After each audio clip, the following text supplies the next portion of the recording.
வணக்கம். அனைத்து உறவுகளுக்கும் எனது இனிய காலை வணக்கத்தை தெரிவித்துக் கொள்கிறேன். உங்களிடத்தில் ஒரு சிறு சோதிட குறிப்பை பகிர்ந்து கொள்ள வருகிறேன்.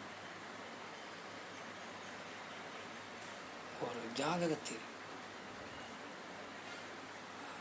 லக்கணத்திற்கு 6ஆம் வீட்டில் சனி பகவானோ அல்லது குரு பகவானோ லக்கணத்திற்கு 6ஆம் வீட்டில் அமர்ந்து அந்த 6ஆம் வீட்டை குரு பகவான், சனி பகவானோ ராகு பகவானோ லக்கணத்திற்கு 6ஆம் வீட்டில் அமர்ந்து அந்த 6ஆம் வீட்டை குரு பகவான் பார்த்தால் அந்த ஜாதகர்கள் எத்தனை எதிர்ப்புகள் வந்தாலும் அந்த எதிர்ப்புகளை தன்னுடைய திறமையினால், தன்னுடைய சாமர்த்தியத்தினால் வெற்றி கண்டு வாழ்வில் முன்னேறுவார்கள்.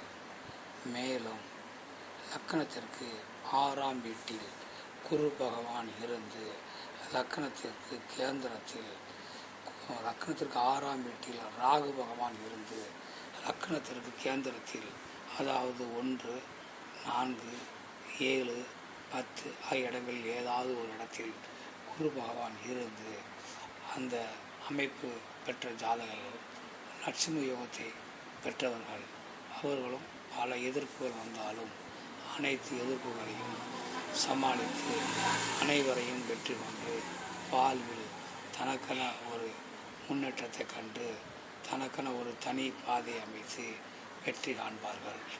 அதனால் இப்படிப்பட்ட அமைப்பு, 2 அமைப்புகளில் ஏதாவது ஒரு அமைப்பில் உங்கள் ஜாதகம் இருக்கிறதா என பார்த்து கொள்ளுங்கள். மற்றவற்றை நாம் அடுத்த வீடியோவில் காண்போம். நன்றி, வணக்கம்.